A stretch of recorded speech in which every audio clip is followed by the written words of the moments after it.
Welcome back friends in the quick revision session part 5। तो आज का हमारा क्विक रिवीजन सेशन कंप्यूटर पे रहने वाला है, तो वीडियो में अंत तक बने रहिए। डेफिनेटली बहुत ही फायदा होने वाला है आज की वीडियो में। अगर आपको जेके पुलिस कांस्टेबल के revision short point two point लिखे हुए नोट्स चाहिए तो व्हाट्सएप नंबर आपके सामने है, इस पे आप व्हाट्सएप मैसेज करके नोट्स ले सकते हैं। एंड के दिनों में जरूर एक बार नजर लगा लें, बिल्कुल शार्ट पॉइंट टू पॉइंट लिखे गए नोट्स हैं जेके एसएसबी लेवल के एग्जाम ओरिएंटेड, तो स्क्रीनशॉट लेके मैसेज कर सकते हैं।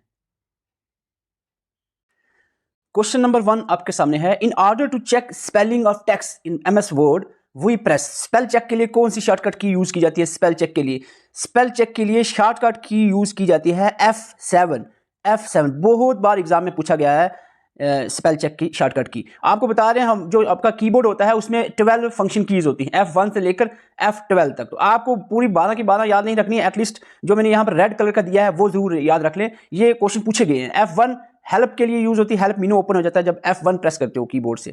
F4 शॉर्टकट की है शट डाउन के लिए, शट डाउन या क्लोज मेनू ओपन हो जाएगा। F5 रिफ्रेश के लिए यूज होती है और पावर पॉइंट में स्लाइड शो के लिए यूज होती है। जनरली जो है हम रिफ्रेश के लिए यूज करते हैं। F7 स्पेल चेक के ग्रामर चेक के लिए यूज की जाती है। F11 अगर आप फुल स्क्रीन व्यू करना चाहते हैं तो फुल स्क्रीन आपकी हो जाएगी F11 से। F12 सेव एज का मतलब है अगर आप किसी भी एग्जिस्टिंग फाइल को किसी नए नाम से सेव करना चाह रहे हो तो F12 प्रेस करोगे तो आपका जो वो आ जाएगा फॉर्मेट जिसमें आप नाम भरोगे फाइल का। क्वेश्चन नंबर 2 आपके सामने है, विच of the following is an output device. इनमें से कौन सी आउटपुट डिवाइस है? फ्लैट स्कैनर ये दोनों इनपुट है। LCD इनपुट है। Plotter is output device. तो आंसर डी रहेगा। आपको यहां पर मैं बता दूं आउटपुट डिवाइसेस कौन कौन सी हैं। मोस्ट इंपॉर्टेंट वाली monitor, printer, headphone, speaker, projector, plotter, ये आउटपुट डिवाइसेस हैं। और कुछ ऐसी डिवाइसेस हैं which act as both input as well as output. उनमें आपकी आ जाती है यहां पर modem, network card, touch screen, headset, fax और ऑडियो कार्ड, साउंड कार्ड। ये सारी ऐसी डिवाइसेस हैं which come under the both category, यानी input and as well as output की तरह ये एक्ट करते हैं। Question number 3, what is the shortcut key you can press to create the copyright symbol. Copyright symbol ऐसे होता है, ये इसके बीच में C। इस तरह का जो सिंबल क्रिएट करने के लिए शॉर्टकट की यूज की जाती है वो कौन सी है? तो राइट आंसर रहेगा Alt plus control plus C जो है ये शॉर्टकट की यूज की जाती है कॉपीराइट सिंबल को इंसर्ट करने के लिए। यहां पर कुछ इंपॉर्टेंट शॉर्टकट की जैसे कि आपके सामने है, सबसे पहले कॉपीराइट सिंबल, ये जो आपको सिंबल नजर आ रहा है, control plus Alt plus C shortcut की है। और अगर कोई रुपी सिंबल ऐड करना चाह रहा है, ये रुपी symbol, control plus Alt plus 4 जो है ये शॉर्टकट की है। और यहां से control plus Alt plus R भी आप प्रेस कर सकते हो। मोस्ट इंपॉर्टेंट शॉर्टकट कीज हम यहां पर बताने वाले हैं, जैसे कि सुपरस्क्रिप्ट जैसे 2 का स्क्वायर, ये ऊपर लिखा है, ये जो ऊपर लिखते हैं ना ये सुपरस्क्रिप्ट होता है। इसके लिए आपको control plus shift plus plus shortcut की है। कंट्रोल भी दबाओगे, शिफ्ट भी दबाओगे, साथ में आपको प्लस बटन दबाना है। तो ये आपका जो वर्ड होगा वो सिलेक्टेड वर्ड वो आपका सुपरस्क्रिप्ट हो जाएगा। अगर आपको सबस्क्रिप्ट करना है, सबस्क्रिप्ट हो गया यानी बीच, जैसे कि B2 ये नीचे की तरफ जो लिखते हैं इसको सबस्क्रिप्ट कहते हैं। कंट्रोल के साथ साथ आपको इजिकल टू साइन दबाना है, control plus equal to, 2 button दबाने, कंट्रोल प्लस इजिकल टू, ये नीचे की तरफ सबस्क्रिप्ट हो जाएगा टेक्स्ट। अगर आपको प्रिंट प्रीव्यू देखना है, यानी जो भी आप टेक्स्ट फाइल आप लिख रहे हो, कोई भी डॉक्यूमेंट लिख रहे हो, आप कोई लेटर लिख रहे हो, आप कहोगे इसको प्रिंट करने के बाद कैसा आएगा, वो कैसा दिखेगा, तो आप कंट्रोल प्लस F2 प्रेस करोगे शॉर्टकट कीज, ये आपको प्रिंट प्रीव्यू दिखाएगा। जैसे प्रिंट आएगा वैसा ही आपके स्क्रीन के सामने शो होगा। ये बड़ा इंपॉर्टेंट है ये शॉर्टकट की। अगर आप डेट MS वर्ड में ऐड करना चाह रहे हो, Alt plus shift plus D। MS Word में अगर आप टाइम ऐड करना चाह रहे हो, Alt plus shift plus T, ठीक है। एक्सेल में यहां पर अलग रहेगा। एक्सेल में करंट टाइम के लिए control plus shift plus semicolon और करंट डेट के लिए कंट्रोल प्लस सेमीकोलन, ठीक है। वर्ड एक्सेल में अलग रहेगा, कंफ्यूज बिल्कुल नहीं होना है। कुछ चीजें ऐसी हैं वर्ड एक्सेल में सेम, जैसे स्पेल चेक के लिए F7 वर्ड में भी, एक्सेल में भी, पावर पॉइंट में, एक्सेस में भी, सब में। और जैसे कि F1 हो गया, हेल्प मेनू ओपन होते हैं सब में, ठीक है। सेव एज F12 सब में एक जैसा ही है। शॉर्टकट की स्क्रीनशॉट के लिए स्क्रीनशॉट लेनी है तो आपको एक विंडो की प्रेस करना है, दूसरा में प्रिंट स्क्रीन की। राइट साइड के टॉप कॉर्नर में आपको एक की मिलेगी जिसपे लिखा होगा प्रिंट स्क्रीन। तो प्रिंट स्क्रीन की के साथ विंडो की प्रेस करोगे, आपका स्क्रीनशॉट हो जाए, जो भी आपके सामने विजिबल है वो स्क्रीनशॉट हो जाए। Increase the font size by 1 point. अभी जो भी लिखा है, सपोज ये जो मैं सिलेक्ट करूँ, ये मैंने सिलेक्ट किया है डॉक्यूमेंट, इसको मैं चाह रहा हूँ साइज बढ़ाऊँ, ऊपर से भी बना सकता हूँ मोस्ट से जाकर वहाँ साइज में, लेकिन अब शॉर्टकट में आपने साइज बढ़ाना है तो आप क्या करोगे, ये इंक्रीज करने के लिए फॉन्ट का एक साइज इंक्रीज के लिए आप कंट्रोल दबाकर आप क्लोज जो ब्रैकेट है वो दबाते रहोगे। एक बार दबाओगे 1 पॉइंट साइज बढ़ेगा और दूसरी बार दबाओगे 1 पॉइंट और बढ़ेगा, फिर ऐसे ही 1 पॉइंट बढ़ता रहेगा जितनी बार आप प्रेस करोगे क्लोज ब्रैकेट, ठीक है। ओपन ब्रैकेट से कम होगा साइज, डिक्रीज होगा, ठीक है। लेकिन सिलेक्ट पहले करना जरूरी होता है डॉक्यूमेंट, जो भी चीज़ है। जो सपोज ये वाला एरिया मैंने साइज बढ़ाना है इस एरिया का, तो इसको पहले सिलेक्ट करेंगे। वो आप माउस से ड्रैग करके भी सिलेक्ट कर सकते हो, वही सबसे इजी वे है। अगर आप पार्टिकुलर चीज़, अगर आप पूरा सेलेक्ट करना है तो कंट्रोल प्लस ए प्रेस करोगे, ठीक है। अगर आपको कोई भी फाइल परमानेंट डिलीट करनी है, आप चाहते हो कि वो रिसाइकल बिन में भी ना जाए, तो शिफ्ट प्लस डिलीट प्रेस करोगे। अगर आपको सिस्टम को रिबूट रीस्टार्ट करना है, control plus alt plus del press करोगे, रीस्टार्ट हो जाएगा कंप्यूटर आपका। कंट्रोल प्लस टैब जो है ये शॉर्टकट की बहुत बार एग्जाम में पूछी जाती है। ये होता है स्विच करना, ओपन डिफरेंट प्रेजेंटेशन, यानी आपने डिफरेंट प्रेजेंटेशन फाइल्स ओपन की, एक से दूसरे में शिफ्ट करना है, तो कंट्रोल प्लस टैब प्रेस करोगे। क्वेश्चन 4 की तरफ बढ़ते हैं। Which of these computer languages can do we use in artificial language? इनमें से कौन सी लैंग्वेज है जो आर्टिफिशियल इंटेलिजेंस में यूज की जाती है? आर्टिफिशियल इंटेलिजेंस में एक तो लिस्प लैंग्वेज है, लिस्ट प्रोसेसिंग, उसके साथ साथ जो ऑप्शंस में देखिए तो मोस्ट प्रोबेबली जो यूज होती है आर्टिफिशियल इंटेलिजेंस में लैंग्वेज है प्रोलॉग, प्रोग्रामिंग लैंग्वेज प्रोलॉग जो है वो यूज की जाती है। आंसर ए रहेगा। क्वेश्चन आगे बढ़ने से पहले कुछ लैंग्वेजेस पे एक नज़र जल्दी से लगा लो। प्रोग्रामिंग लैंग्वेजेस पे एक पेपर हुआ था, शायद स्टार्कस्टन या कोई ऐसा था पिछले साल या इसी साल हुआ था, जिसमें 2 क्वेश्चन जो है लैंग्वेजेस से पूछे गए थे, सिर्फ लैंग्वेजेस से, तो इसलिए ये बड़ा इंपॉर्टेंट टॉपिक है। फोर्टेन जो है फार्मूला ट्रांसलेटर IBM ने डेवलप की है। ALGOL algorithmic language European scientist थे जिन्होंने डेवलप की थी। लिस्प लिस्ट प्रोसेसिंग जॉन मैककार्थे जो आर्टिफिशियल इंटेलिजेंस के फादर हैं, तो उसने ये डेवलप की थी। तो आर्टिफिशियल इंटेलिजेंस में यूज होती है लिस्प। कोबाल जो है common business oriented language Grace Hopper ने डेवलप की थी। Prolog programming logic Alan colonial ने डेवलप की थी। आर्टिफिशियल इंटेलिजेंस में ये यूज होती है, लिस्प भी होती है और प्रोलॉग भी।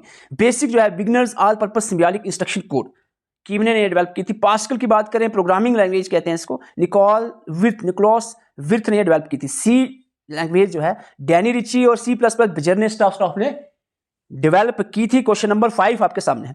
व्हेन द कंप्यूटर रीस्टार्ट और when reset button is pressed it is called as, यानी आप सपोज आप सिस्टम चला रहे हो, आपको लग रहा है कोई हैंग हो रहा है सिस्टम, इसको थोड़ा सा रीस्टार्ट कर लेते हैं। तो रीस्टार्ट अभी शॉर्टकट की भी बताई थी, आप दूसरे प्रोसेस से भी जा सकते हो, वहाँ पर रीस्टार्ट आएगा।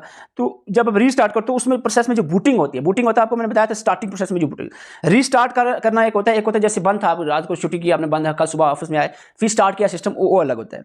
जब आप रीस्टार्ट करते हो उसको वार्म बूटिंग कहेंगे। जब आप ऑलरेडी बंद था सिस्टम स्टार्ट किया तो उसको कोल्ड बूटिंग कहते हैं। तो यहां पर रीस्टार्ट की बात तो आंसर बी रहेगा। बायोस इंपॉर्टेंट है, booting means BIOS means basic input output system, और ये बूटिंग के लिए इंपॉर्टेंट होता है बायोस। ये कहां होता है? रोम में, रोम की EEPROM टाइप में होता है ये BIOS, basic input output system. और जो बूटिंग है वो 4 तरह की होती है, 2 इंपॉर्टेंट हैं जो हर बार आप सुनते रहते हो, 2 मैंने नहीं ऐड किए। कोल्ड बूटिंग, जब आपका सिस्टम ऑफ था तो आपने स्टार्ट किया, जो बूटिंग हुई उसको कोल्ड कहेंगे। वार्म बूटिंग, जब आपका सिस्टम ऑलरेडी चल रहा था आपने रीस्टार्ट किया, वार्म बूटिंग कहते हैं। रैंडम बूटिंग, जब ऑटोमेटिकली कोई बग या एरर आने की वजह से बंद हो जाता है सिस्टम, फिर स्टार्ट होने लग जाता है, इसको रैंडम बूटिंग कहते हैं। हार्ड बूटिंग होता है जब आप पावर बटन आप प्रेस कर देते हो एकदम से सीधा, आपने यहाँ से सिस्टम से ऑफ नहीं किया, डायरेक्ट पावर बटन से आपने बंद कर दिया, तो इसको हार्ड बूटिंग कहेंगे। ये बड़ा ही गलत होता है सिस्टम के लिए। Question number 6, the dash folder retains copies of email messages have started but not yet ready to send. कोई मैसेज आपने लिखा, अभी आप इधर उधर काम लग गया, वो सेंड आपने किया नहीं अभी, तो वो कहाँ चले जाएगा? वो जो आपने आधा ही लिखा था मैसेज, इनकम्प्लीट मैसेज था अभी, तो वो चले जाएगा आपका ड्राफ्ट में फोल्डर में चला जाएगा। आपको मैं फोल्डर बता देता हूँ, ये आप देख सकते हो इस तरफ, ये फोल्डर होते हैं। स्टेयर मैसेज हो गया, जो आपने फेवरेट आपने स्टार दिया है उसको, ये फेवरेट आपका मेल है।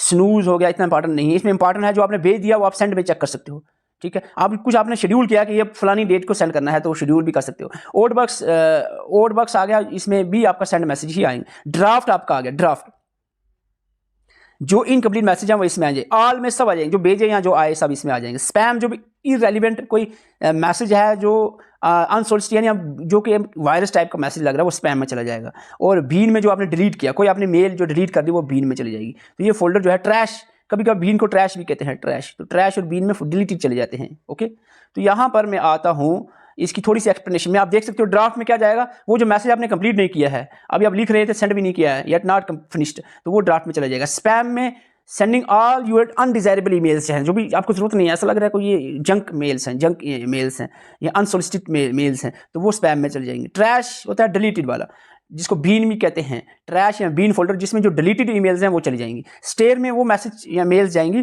जो आपने पिन किए हैं कि आपको रहेगा ये टॉप पर रहे, याद रहे मुझे डेस्क पे, तो ये पिन मैसेज होते हैं जो स्टेयर में चले जाते हैं। CCN BCC क्या होता है? ये मैं आपको यहाँ पर बताता हूँ। जब आप मेल किसी को सेंड करते हो ना, फ्राम में आपका मेल आएगा। जैसे ये मेरा मेल जैसे studyfast@gmail.com, ये फ्राम में खुद ब खुद ऑटोमेटिकली आ जाता है। जब आप मेल करने जाते हो ना, फ्राम में आपका मेल आ जाएगा। अब आप यहाँ क्लिक करके आप चेंज भी कर सकते हो। अगर आप 5-6 मेल है किसी एक मेल से करना चाह रहे हो। अब टू में आप वो लिखोगे जिसको भेजना है, जैसे सपोज मेरा mohammadiqbal@gmail.com को भेजना है, तो मैंने इसका नाम लिख दिया, ठीक है। अब आपका CC और BCC क्या है? अब अगर आप और एडिशनली आप चाह रहे हो मैं 10 बंदों को भेज रहा हूँ, अगर आप चाह रहे हो 10 बंदे जिसको भेज रहा हूँ सब एक दूसरे को पता कर सकते हैं कि किस किस को गई है, तो आप CC में डालोगे 10 बंदे, ठीक है। 10 बंदों की मेल, वो 10 बंदे जो है एक दूसरे की मेल को पता कर सकेंगे। BCC में अगर आप जो डालोगे मेल्स या इनको जाए, वो BCC वाले जो मेल्स होंगे एक दूसरे को पता नहीं चलेगा, यानी उनको पता नहीं चलेगा किस और को गया है ये मेल, ठीक है। तो ये ब्लाइंड कार्बन कॉपी होती है। कार्बन कॉपी में आप एक दूसरे की मेल को पता कर सके किस किस को सेंड हुई है, अगर कार्बन कॉपी किया आपने, ठीक है। BCC में अगर आप चाहते हो कोई और को ना पता चले ये किस किस को मेल भेजी है, तो BCC करेंगे आप, ठीक है। क्वेश्चन नंबर 7 आपके सामने है, विच of the following statements about the email protocols and server is not true. कौन सी स्टेटमेंट गलत है ईमेल प्रोटोकॉल और सर्वर्स के रिलेटेड? तो यहाँ पर नॉट ट्रू बताना है आपको। सिंपली अगर बताऊं तो POP3 मैसेज को रिसीव करने के लिए यूज होता है, SMTP मैसेज को ईमेल्स को सेंड करने के लिए यूज होता है, और MEMTP भी जो है यही सेंडिंग और रिसीविंग के लिए ही यूज किया जाता है, कीपिंग या स्टोरेज के लिए हम कह सकते हैं यूज होता है। यहाँ पर अगर आप रीड आउट करोगे तो POP3 post office protocol enable user to access their email message directly on the server without downloading. ये ऐसा नहीं, ये POP3 जो है मैसेज को डाउनलोड करता है, रिसीव करने के बाद डाउनलोड करता है, फिर उसको ऑफलाइन भी आप देख सकते हो। यहाँ पर लिखा विदाउट डाउनलोडिंग डायरेक्टली, आप ये गलत है स्टेटमेंट। तो आंसर यहीं पर मिल जाता है, इसका मतलब बाकी सही होगी। यहाँ पर IMAP allow user to access the mail मैंने email multiple message keeping the message synchronise. अच्छा, मैसेज को सिंक्राइज करना, कीपिंग द मैसेज को सिंक्राइज रखना, और मल्टीपल डिवाइसेस में वो ईमेल जो है आप उसको रीड आउट कर सकते हो, ये IMAP का ही काम है, एडवांस वर्जन है ये। SMTP simple mail transfer protocol, SMTP ये सेंडिंग के लिए यूज होता है। आउट गोइंग ईमेल जो आप भेजना चाह रहे हो उसके लिए, क्लाइंट से सर्वर को भेजना चाह रहे हो उसके लिए यूज होता है, ये भी सही है। सिंपली आंसर इसका रहेगा ए। अगर आप रीड आउट करना चाह रहे हो, मैं यहाँ पर स्क्रीन पे छोड़ रहा हूँ। SMTP is used to send the email between the different components, simple mail transfer protocol इसकी full form. Post office protocol इसकी फुल फॉर्म है POP3 की, मैसेज को रिसीव करने के लिए यूज होता है, और इसका काम है POP3 डाउनलोड करता है मैसेज को from the server to the email program, और बाद में ये सर्वर से डिलीट हो जाता है, और इसको ऑफलाइन जो है आप इस अटैचमेंट या जो भी फाइल्स है उसको आप देख सकते हो। सिंक्राइज नहीं करता है ये, सिंक्राइज के लिए आपको IMAP प्रोटोकॉल यूज करना है। IMAP यूज होता है सिंक्राइज के लिए, ठीक है। स्टोरेज करता है मैसेज को सर्वर से and synchronise them into the multiple devices. इसके अलावा जो है मल्टीपर्पज इंटरनेट मेल एक्सटेंशन भी जो है कभी कभार यूज होता है, ये SMTP की एक एक्सटेंशन फॉर्म है। और यहाँ पर क्वेश्चन नंबर 8 की तरफ पढ़ते हैं। 100% ये क्वेश्चन पूछा जाएगा आपको शॉर्टकट कीज से, कंट्रोल A से लेकर Z तक शॉर्टकट कीज में से क्वेश्चन आएगा। और क्वेश्चन नंबर 8 आपके सामने है 8, match the list 1 with the list 2, ठीक है। लिस्ट 1 आपके सामने है, रिप्लेस आपको यहां पर मैच करना। देखो रिप्लेस होता है H, ठीक है, हाइपरलिंक K, पेस्ट के लिए कंट्रोल V, कट के लिए कंट्रोल X। तो ये आपका आंसर बन जाता है। आप यहां से चूज कर सकते हो कौन सा क्या है, ठीक है। जैसे A का सेकंड, फर्स्ट का सेकंड, तो फर्स्ट का सेकंड सब में दिया है, सेकंड का फर्स्ट आपका 2 ऑप्शंस में है, तो आपके ये 2 कट हो जाएंगे, इन 2 तो आंसर है नहीं, ठीक है। इस तरह से अगर आपको 2 ही चीजें आ रही है, आपको एलिमिनेशन करनी है, आपको 50-50 आ गया चांस आंसर का, ठीक है। अगर आपको एक और आता है पेस्ट का V, यानी 3 का 4 दोनों में है, यहां पर कंफ्यूजन होगी, ठीक है। अब आपको लास्ट ढूंढना पड़ेगा, यहां पर आपके आ गया 2 का 4 का 3, तो यहां पर आंसर आ जाएगा आपका C, ओके। तो यहां पर जल्दी से एक नजर लगा लो, जल्दी से कंट्रोल A सिलेक्ट ऑल, अगर आपको आता है 1 मिनट आगे स्किप कर लो video. Control A select all, control B bold, C copy, I italic के हाइपरलिंक के लिए यूज होता है, N न्यू डॉक्यूमेंट ऐड करने के लिए, O open, P print, C S save, U underline करने के लिए सिलेक्टेड डॉक्यूमेंट, V पेस्ट करने के लिए, कोई भी चीज सिलेक्ट की उसको आप चाह रहे हो कॉपी करने के बाद किसी चीज में कहीं और जगह पे पेस्ट करना चाह रहे हो तो वो हो सकता है, लेकिन पेस्ट करने से पहले किसी चीज को सिलेक्ट करके उसको कॉपी करना पड़ता है, ठीक है, ये याद रखना है। कंट्रोल W क्लोज के लिए, ठीक है, कट के लिए X और क्लोज के लिए W, दोनों याद रखना। कट के लिए X, क्लोज करना W, ठीक है, कट करना तो X, ओके। C से कॉपी होता है, कंफ्यूज बिल्कुल नहीं होना है। Y से रीडू, Z से अंडू किया जाता है। और आपको बता दें टेक्स्ट को अलाइन करना है, एक होता है left alignment, right centre justify. तो अगर लेफ्ट करना है कंट्रोल L, राइट करना कंट्रोल R, सेंटर में टेक्स्ट को अलाइन करना है, यानी ये जो टेक्स्ट आप लिख रहे हो ये आपका पेज है, चाह रहे हो कि सारा टेक्स्ट इस तरह सेंटर लाइन हो जाए, तो कंट्रोल E प्रेस करोगे। E बहुत बार एग्जाम पूछा है, कंट्रोल E सेंटर लाइन के लिए, J जस्टिफाई के लिए, जस्टिफाई दोनों तरफ बराबर लाइन हो, बराबर, ठीक है। क्वेश्चन नंबर 9 आपके सामने है, what is the maximum zoom percent allowed in MS word 2019। MS Word में आप मैक्सिमम कितना जूम कर सकते हो? जैसे सपोज मैं यहाँ पर जूम करो, ये यहाँ देख रहे हो ये 500, ये सपोज वर्ड फाइल खुली है ना मेरी, 500 ये हो गया, ये आपको 500 दिख रहा है सेंटर में, ये मैक्सिमम जूम जब, और ये आगे 100 मिनिमम, देखो ये आपको नजर आएगा, ये देखो ये आ गया 100 और मैक्सिमम आप जाओ तो ये 500, ठीक है। मिनिमम 100 मैक्सिमम 500 ये आपका जूम रहता है। तो एमएस वर्ड में यहाँ पर मैक्सिमम पूछा है तो कितना रहेगा, 500% आप जूम कर सकते हो। आपको बता दें यहाँ पर आप ये आप कहोगे सर आपने तो 100 मिनिमम का, 100 बाई डिफॉल्ट है, यहाँ पर आप 10 तक भी मिनिमम कर सकते हो। यहाँ पर क्योंकि मोबाइल में खोला है, यहाँ पर वो यहाँ पर सिस्टम नहीं हो रहा है, 10 तक आप जा सकते हो, ठीक है। तो बाय डिफॉल्ट जो है वो 100 रहता है, बाय डिफॉल्ट 100 जूम रहता है, ओके। तो आपको यहाँ पर याद रखना एमएस वर्ड में फाइल एक्सटेंशन अगर आपको पूछी जाए, कोई भी फाइल एमएस वर्ड की होगी ना, उसमें .docx जो है साथ में लगा होगा, इसको फाइल एक्सटेंशन कहते हैं। एक्सेल में .xlxs जो है ये एक्सटेंशन, फाइल एक्सटेंशन यूज होती है, बहुत इंपॉर्टेंट पॉइंट है फाइल एक्सटेंशन वाला, ओके। और जूम साइज जो है 10 से 500% होता है एमएस वर्ड में, और एक्सेल में 10 से 400% होता है जूम साइज, ओके। और बाय डिफॉल्ट 100% ही होते हैं। बाय डिफॉल्ट का यानी जब ओपन करोगे तो वो 100% पे जूम होगा, बड़ा या कम कर सकते हो। अगर हम बात करें यहाँ पर डॉक्यूमेंट नाम की, जो आप कोई भी फाइल ओपन करें, स्टार्टिंग में एमएस वर्ड ओपन किया आपने, कोई फाइल नई फाइल न्यू फाइल ओपन की, तो ऊपर पे आपको उसका नाम डॉक्यूमेंट 1 से वो ऑलरेडी उसका नाम आएगा, और एक्सेल में बुक 1 से अब आपका है, आप उसको नाम चेंज कर सकते हो, अपने नाम फाइल का नाम अपने हिसाब से रख सकते हो। तो ये 3 पॉइंट मैंने यहाँ पर एमएस वर्ड और एमएस एक्सेल के बता दिए। क्वेश्चन नंबर 10 की तरफ बढ़ते हैं। What is the full form of SIM? Mobile में जो सिम यूज होती है, मोबाइल में सिम। सब्सक्राइबर आइडेंटिटी मॉड्यूल जो है इसकी फुल फॉर्म रहेगी, सब्सक्राइबर आइडेंटिटी मॉड्यूल जो है इसकी फुल फॉर्म रहेगी, D is the right answer. Question आगे से पहले मैं आपको यहाँ मोस्ट इंपॉर्टेंट फुल फॉर्म बताता हूँ। यूआरएल 100% एग्जाम में पूछी जाने वाली, uniform resource locator, uniform resource locator, USB universal serial bus, universal serial bus, vital information resource under siege. TCP एक प्रोटोकॉल है जो इंटरनेट यूज करता है, ट्रांसमिशन कंट्रोल प्रोटोकॉल। यूपीएस जो बिजली चली जाए थोड़ी देर सिस्टम को ऑन रखता है, नीचे लगाते हैं सिस्टम के साथ, अनइंटरप्टेड पावर सप्लाई, यूपीएस को कहते हैं uninterrupted power supply. SMPS switched mode power supply, CRT ये मॉनिटर की एक टाइप है, पहले जमाने में मॉनिटर यूज होता था। कैथोड रे ट्यूब, पीएनजी ये इमेज की फाइल है, .png। Portable network graphics, GSI graphical information interchange, CAD computer aided design, HTTPS hypertext transfer protocol secure. तो मैंने कुछ इंपॉर्टेंट जो है यहाँ पर फुल फॉर्म्स बताई हैं। Question number 11, which of the following memories not need fresh, not needs to fresh. तो किस मेमोरी को रिफ्रेश नहीं करना पड़ता, वापस से रिफ्रेश बार बार रिफ्रेश नहीं करना पड़ता, नहीं करना पड़ता। आपको बता दे जो ड्रैम है उसको रिफ्रेश करना पड़ता है, सरैम को नहीं करना पड़ता। आंसर रहेगा सरैम। रैम की 2 टाइप है ना, ड्रैम सरैम। सरैम जो है उसको रिफ्रेश की जरूरत नहीं पड़ती, बट ड्रैम को करना पड़ता है। मैंने आपको बताया है लेक्चर सीरीज में। थोड़ा सा मैं मेमोरी आपको याद दिला दूं, इस तरह से भी आप क्लासीफाई कर सकते हो मेमोरीज को, जिस तरह जैसे कि मेमोरीज को प्राइमरी और सेकेंडरी में टाइप में डिवाइड कर सकते हो। प्राइमरी मेमोरी में आपको कैश मेमोरी जो कि सीपीयू और ये मैन मेमोरी के बीच में होती है, और यहाँ पर मैन मेमोरी में 2 टाइप्स आप कह सकते हो, रैम रैंडम एक्सेस मेमोरी और रोम रीड ओनली मेमोरी। रैम में 2 टाइप्स होती हैं, रैम स्टैटिक रैम जिसको हम फ्लिप फ्लॉप भी कहते हैं, और रैम डायनेमिक रैम जिसमें कैपेसिटर्स होते हैं ओनली।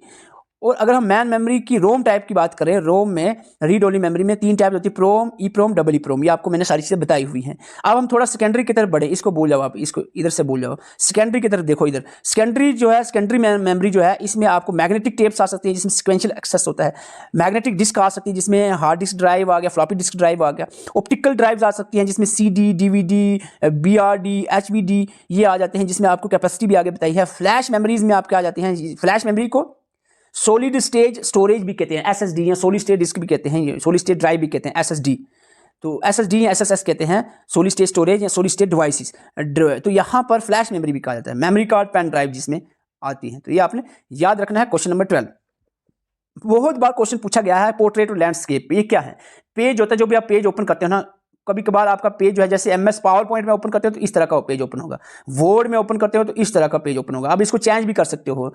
ये जो पेज है इसको हम कहते हैं पोर्ट्रेट। ये आ गया आपका पोर्ट्रेट, और ये आ गया आपका लैंडस्केप, ठीक है। तो ये क्या है? ये पेज ओरिएंटेशंस होती हैं। यहाँ पर आप देख सकते हो पेज ओरिएंटेशन में आपको ये नजर आ रहा है, पेज ओरिएंटेशन में आपको ओरिएंटेशन आता है, ओरिएंटेशन में पोर्ट्रेट जो इस तरह का दिखता है, और लैंडस्केप जो आपको यहाँ इस तरह का दिख रहा है। बाय डिफॉल्ट MS वर्ड में पोर्ट्रेट होता है और MS पावर पॉइंट में लैंडस्केप बाय डिफॉल्ट ओपन होता है, बाकी आप चेंज भी कर सकते हो। पोर्ट्रेट MS वर्ड है portrait orientation by default, landscape जिसको हॉरिजॉन्टल कहते हैं, MS पावर पॉइंट है landscape by default. Question number 13, the dash key and the dash key can be use in combination with other keys to perform the shortcut and special task. कौन सी keys हैं जो combination में use की जाती हैं किसी और की? अकेले का उसका कोई फंक्शन नहीं, जब कोई साथ में दूसरी की यूज होगी तभी ये फंक्शन में आएगी। तो ये हैं जनाब आपके कंट्रोल एंड आल्ट, कंट्रोल की एंड आल्ट की, ये जो कॉम्बिनेशन में ही यूज़ होती हैं, ठीक है।